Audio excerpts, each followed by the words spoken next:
हमारे इस जन्म के कर्मों का खाता शून्य करने का तरीका है निष्काम कर्म। इसमें हम कर्म तो करते हैं लेकिन उनका फल नहीं बनता, क्योंकि वे कर्म आसक्ति और अहंकार के बिना परमात्मा का ध्यान रखते हुए निस्वार्थ भाव के किए जाते हैं। असलियत में वे हमारे अंदर चित्त नाम का एक सॉफ्टवेयर है जिसका काम है कर्म के हिसाब से फल देना। लेकिन इसकी खूबी है कि कर्म करने के बाद पता ही नहीं लगता कि इसका फल कब मिलेगा। तो दोस्तों, स्वागत करता हूं आप सभी का हमारे इस नई वीडियो में। अगर आपने अभी तक हमारे चैनल को सब्सक्राइब नहीं किया है तो कर ले, ताकि आपको हमारी आने वाली वीडियो की नोटिफिकेशन मिलती रहे।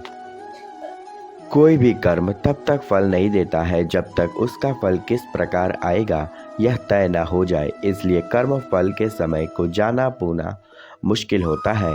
यही कारण है कि हम इस जन्म में किए गए कर्मों के फल सिर्फ इसी जन्म में नहीं भोग पाते। संसार के प्रत्येक प्राणी को अपने कर्मों का फल भोगना ही पड़ता है, इससे मुक्ति कभी नहीं मिलती है। यह बात और है कि किस कर्म का फल कब मिलता है।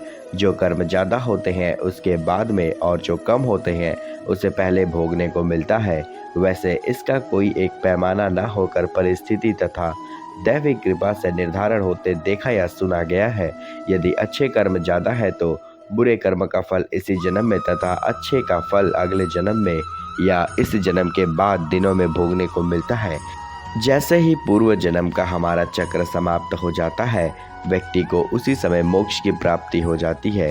हमारे शास्त्रों में इस बात का उल्लेख मिलता है कि 84 लाख योनियों के बाद मनुष्य का जन्म प्राप्त होता है। साथ ही यह विशेष रूप से वर्णित किया गया है कि केवल मनुष्य योनि में ही जन्म और मृत्यु के चक्र से मुक्ति पाई जा सकती है। अच्छे कर्म को करने के लिए हमारे आसपास का वातावरण बहुत अधिक जिम्मेदार होता है। कहा भी जाता है कि जैसा वातावरण वैसे हम, इसलिए कोशिश करें कि अपने घर का वातावरण और शरीर का आशु सकारात्मक बनाए रखें। इसके लिए अपने घर में पारस शिवलिंग को रखें। पारस शिवलिंग में समाहित सकारात्मक ऊर्जा घर की व्यक्ति दोनों को सकारात्मक बनाए रखने में बड़ा भूमिका अदा करती है। बस ध्यान रहे कि इसके पूजा विधि के द्वारा घर में स्थापित करें और नियमित तौर पर पूजा अर्चना करते रहें। पाप का कर्म किए गए कर्म पर निर्भर करता है। यदि आपके द्वारा किए गए कार्य बुरे हैं और वे अच्छे कर्मों की तुलना में अधिक है तो इसका फल आपको अगले जन्म में भोगना पड़ेगा। यदि बुरे कर्म कम है तो आपको इसका भुगतान इसी जन्म में करना होगा। इस प्रकार यह चक्र चलता रहता है। संसार में सबसे बड़ा पाप इस स्त्री का अपमान करना बताया गया है। पुण्य किसी के द्वारा निस्वार्थ भाव से की गई सहायता, सकारात्मक विचार, द्वेष भावना, लोभ, लालच और अहंकार को अपने ऊपर हावी न होने देना, जबकि पाप में इन सभी के द्वारा किए गए कर्मों का परिणाम शामिल है। कर्म धर्म का मूल अंश है। कर्म के अभाव से धर्म संभव नहीं है। धर्म के नियम के अनुसार सकाम व पुण्य कर्म करने चाहिए, जिससे सुख और खुशी की प्राप्ति होती है।